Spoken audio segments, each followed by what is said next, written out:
Good morning everyone, welcome back to my YouTube channel. आज की class में हम करेंगे एसएससी जीडी 2025 के जीएस प्रैक्टिस सेट नंबर 24 24वें प्रैक्टिस सेट का हैंड रिटन नोट्स की फॉर्म में रिवीजन। अगर आप हमारे चैनल पर नए हैं तो चैनल को सब्सक्राइब जरूर करें। और मंडे से हम नाइक 2.0 प्रैक्टिस सेट को शुरू करेंगे 4th एपिसोड से, और उसके 3 एपिसोड का रिविज़न हमने करवा दिया है जो चैनल पर प्लेलिस्ट बनी हुई है। सबसे पहले हम करेंगे इससे पुराने प्रैक्टिस सेट के 5 इंपॉर्टेंट क्वेश्चंस का रिवीजन।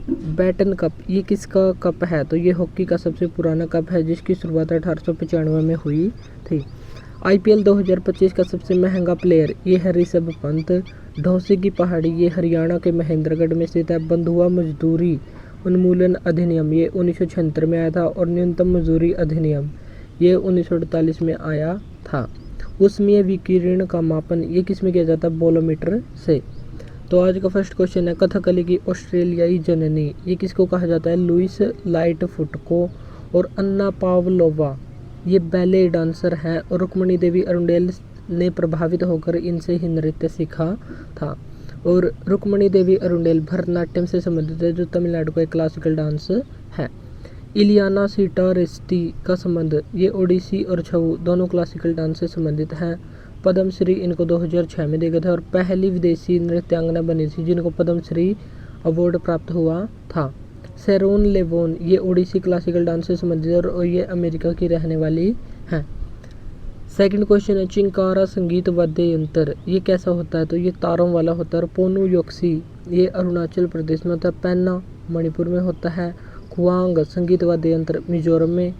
बोबिली वीणा, ये कर्नाटक में होता है। बुहांग झारखंड में। रावण हत्था और अलगोजा, ये राजस्थान का मुख्य वाद्य यंत्र है। तलत अजीत, इनका संबंध किससे है? तो ये एक गजल गायक हैं।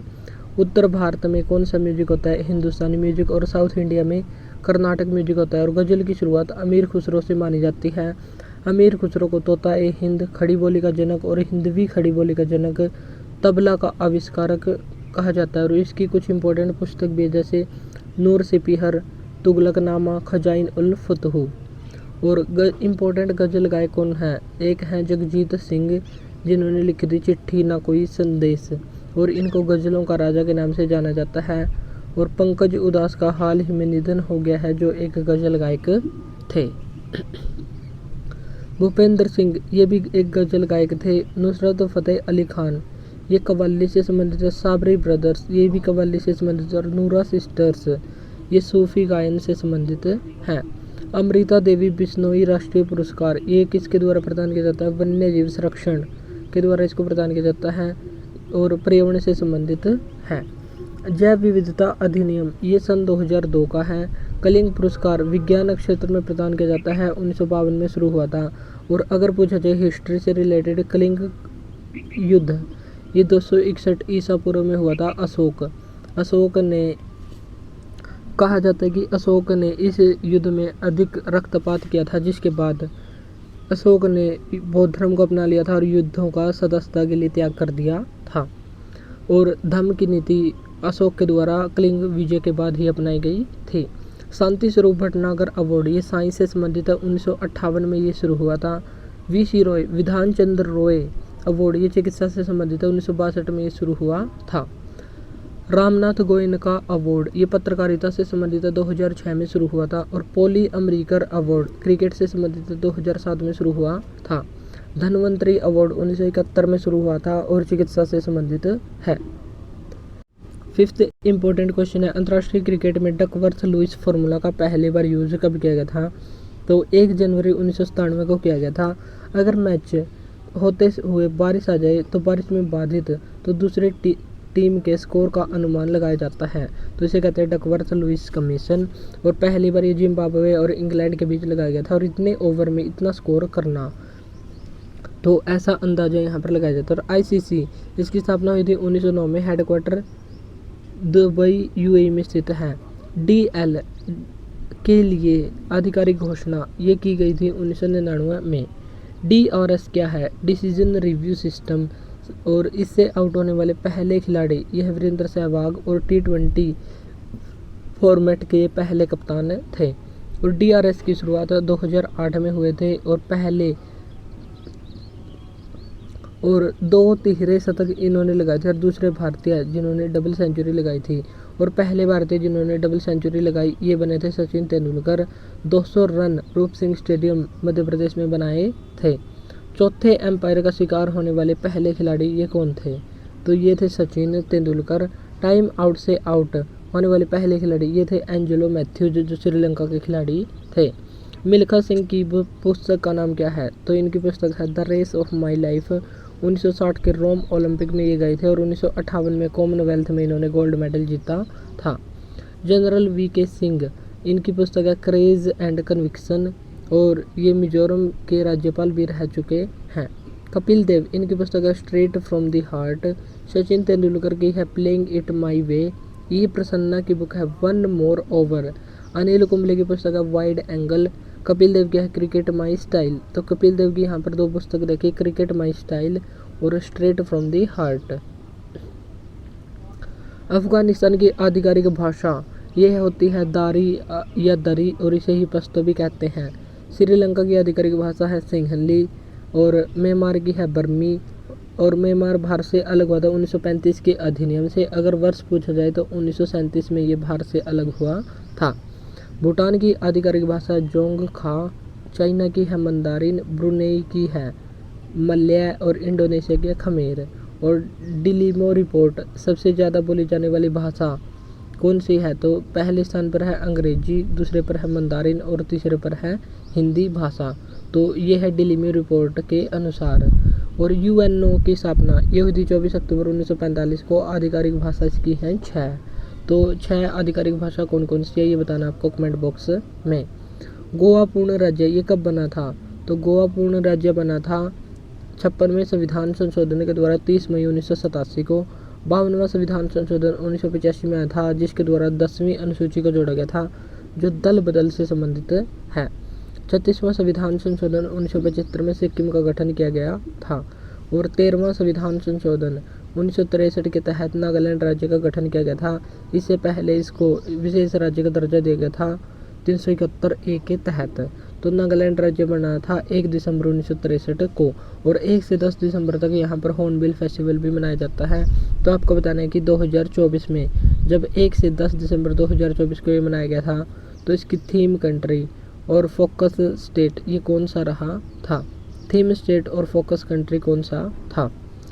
यूएन में वीटो पावर कितने देशों के पास है? तो ये 5 देशों के पास है। जो UNSC United nation security council के स्थायी सदस्य होते हैं 5, उनको वीटो का अधिकार प्राप्त होता है। और इनमें है अमेरिका, ब्रिटेन, फ्रांस, इंग्लैंड और रूस।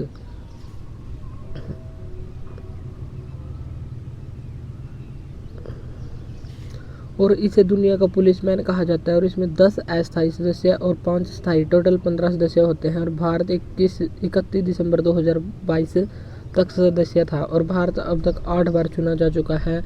सबसे अधिक बार अस्थायी सदस्य के रूप में जापान चुना गया है और अब हो गए हैं 12 बार। पहले ये 11 बार था लेकिन अब 12वीं बार भी चुना जा चुका है। ऐसे देश जो स्थायी सदस्यता चाहते हैं उनके संगठन को क्या कहते हैं? तो इस संगठन को कहते हैं G4 कंट्री। और अरुणाचल प्रदेश को विशेष राज्य का दर्जा किस अनुच्छेद के तहत दिया गया था? अनुच्छेद 371H के तहत। नागालैंड को विशेष राज्य का दर्जा 371A के तहत। सिक्किम को 371F के तहत। मिजोरम को 371G के तहत। और असम को 371B के तहत। मणिपुर को 371C के तहत। आंध्रा और तेलंगाना को 371D और E के तहत। गोवा को 371I के तहत और कर्नाटक को 371J के तहत विशेष राज्य का दर्जा दिया गया था। और एक महाराष्ट्र और गुजरात इनको 371 अनुच्छेद के तहत विशेष राज्य का दर्जा दिया गया था।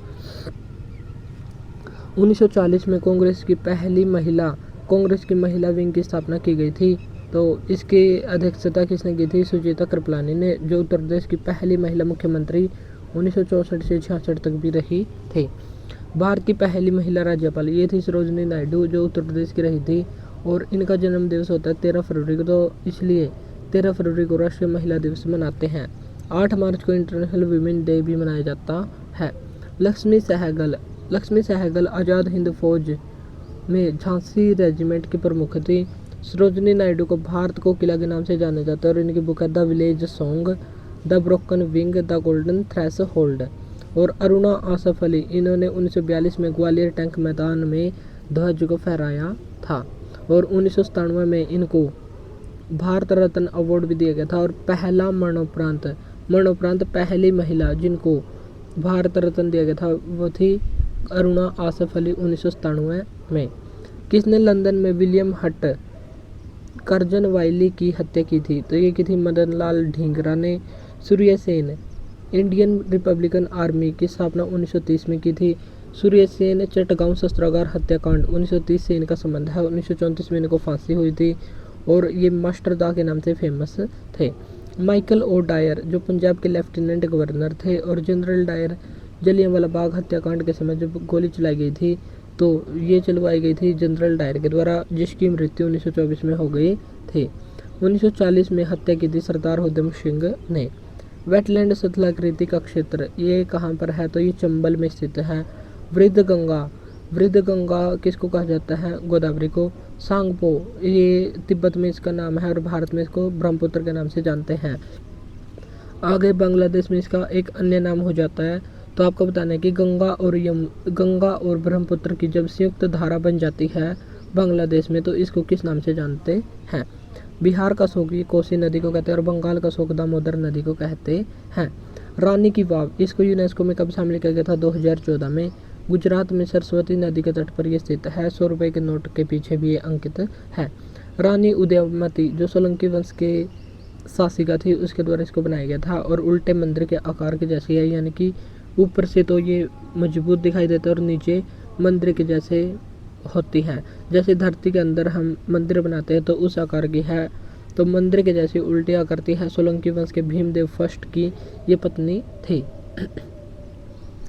लाल किला यमुना नदी के तट पर स्थित है और इसको यूनेस्को में 2007 में शामिल किया गया। सुंदरबन नेशनल पार्क गंगा और ब्रह्मपुत्र नदी पर स्थित है। 1987 में इसको यूनेस्को में शामिल किया गया। अजंता की गुफाएं और एलोरा की गुफाएं ये महाराष्ट्र में स्थित है। इनको 1983 में ही शामिल किया गया था और अजंता की गुफाएं वाघोरा नदी के किनारे स्थित है और इसमें गुफाओं की संख्या है 29 है। आगरा का किला यमुना नदी के किनारे स्थित है 1983 में और ताजमहल भी यमुना नदी के किनारे स्थित है और इसको भी 1983 में शामिल किया गया था। 15वां क्वेश्चन है भारत में संकटग्रस्त एस्चुएटिन मगरमच्छों के संरक्षण के लिए सबसे प्रसिद्ध अभ्यारण्य यह है भितरकनिका अभ्यारण्य जो ओडिशा में स्थित है। भारत में सड़कों को उनकी क्षमता के अनुसार कितने वर्गों में विभाजित किया गया है? तो 6 वर्गों में विभाजित किया गया है और ये 6 वर्ग कौन कौन से हैं? तो सबसे पहले है एक्सप्रेस वे, फिर है नेशनल हाईवे और national highway authority of India जिसकी स्थापना 1988 में हुई, लेकिन इसने काम करना शुरू किया गया था 1995 में। हेडक्वार्टर दिल्ली में स्थित है। स्टेट हाईवे, फिर आती है जिला सड़कें, फिर आती है ग्रामीण सड़कें और फिर आती है सीमा सड़कें। इनका निर्माण जो सीमा सड़कें होती है पहाड़ी क्षेत्रों में तो उनका निर्माण BRO बॉर्डर रोड ऑर्गेनाइजेशन के द्वारा किया जाता है जिसकी स्थापना 1960 में हुई थी। हेडक्वार्टर दिल्ली में स्थित है और ये रक्षा मंत्रालय के अधीन कार्य करता है। दिवालियापन या बैंकक्रप्ट ये क्या होता है? वह किसी व्यक्ति के द्वारा ऋण का भुगतान कर पाने में असमर्थ होने की कानूनी घोषणा है, यानी कि जब कानूनी घोषणा कर दी जाती है कि ये व्यक्ति किसी का भी ऋण नहीं चुका सकता तो इसे कहते हैं दिवालियापन या बैंकक्रप्ट।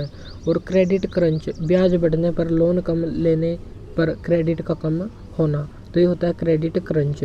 और बैंक का श्योरेंस बैंक और बीमा कंपनी के साथ जो समझौता है होता है तो उसे कहते हैं बैंक का श्योरेंस। एक डैश खाता वह खाता है जिसका रखरखाव एक भारतीय बैंक के द्वारा विदेशों में लेन देन करने के उद्देश्य से आमतौर पर उस देश की मुद्रा में किया जाता है तो इसे कहते हैं नोस्ट्रो बैंक। तो नोस्ट्रो बैंक वह खाता है जिसका रखरखाव एक भारतीय बैंक के द्वारा किया जाता है लेकिन इसमें विदेशी लेन देन करने के उद्देश्य से आमतौर पर उस देश की मुद्रा में ही किया जाता है। तो नोस्ट्रो जैसे अमेरिका है, अमेरिका में भारतीय बैंक डॉलर में लेन देन करते हैं। जैसे अमेरिका का खाता है और उसमें भारतीय बैंक डॉलर में लेन देन करते हैं। और वोस्ट्रो में घरेलू मुद्रा में लेन देन रुपये में किया जाता है। तो वोस्ट्रो में तो घरेलू मुद्रा में लेन देन होगा और नोस्ट्रो में जो जैसे भारतीय बैंक है तो उसमें डॉलर का लेन देन हो रहा है तो वो हो जाएगा नोस्ट्रो। अगर भारतीय बैंक और उसमें मुद्रा का ही लेन देन हो तो उसे कहा जाएगा वोस्ट्रो। LIBOR इसका मतलब क्या होता है? Libre. London inter bank offered rate, और MIBR का मतलब होता है Mumbai inter bank offered rate. वाणिज्यिक बैंकों को ओवरनाइट उधार दिए जाने की दर, ये होती है MIBOR। एक आदर्श गैस एक मोल 273 केल्विन और 1 ATM दाब पर डैश लीटर का आयतन आच्छादित करती है, तो ये करती है 22.4 लीटर का। V = NRT बटे P यहाँ पर होता है प्रेशर और V का मतलब होता है वॉल्यूम। और NRT, N का मतलब होता है पदार्थ की मात्रा, R का मतलब होता है आदर्श गैस स्थिरांक जो 0.082 होता है, और T का मतलब होता है टेम्परेचर यानी कि ताप, और ये होता है 1 × 0.082 × 273 बटे 1। तो ये हमारा आंसर आ जाएगा 22.4 लीटर। लास्ट क्वेश्चन है आज का, टाइफाइड की उपस्थिति की पुष्टि के लिए विडोल टेस्ट। विडोल टेस्ट किसके लिए होता है? टाइफाइड के लिए। बायोप्सी टेस्ट ये कैंसर के लिए होता है। पैप स्मीयर टेस्ट ये होता है सर्वाइकल कैंसर की जांच के लिए। और मंटोक्स टेस्ट ये होता है TB के लिए। तो आज का फर्स्ट क्वेश्चन है टाइफाइड। टाइफाइड जिसे मियादी बुखार भी कहते हैं, तो ये किस बैक्टीरिया के कारण होता है? और एक होता है मियादी बुखार और एक होता है हड्डी तोड़ बुखार या हड्डी तोड़ ज्वर। तो हड्डी तोड़ ज्वर ये किसको कहा जाता है, किस रोग को कहते हैं? और तो ये 2 क्वेश्चन आपको बताने हैं कमेंट बॉक्स में। आज के लिए इतना ही, और मंडे से हम शुरू करेंगे नाइक 2.0 के 4th एपिसोड से रिवीजन करना स्टार्ट। तो मंडे से हम करेंगे रिवीजन। आज के लिए इतना ही, मिलते हैं नेक्स्ट वीडियो में। Thank you.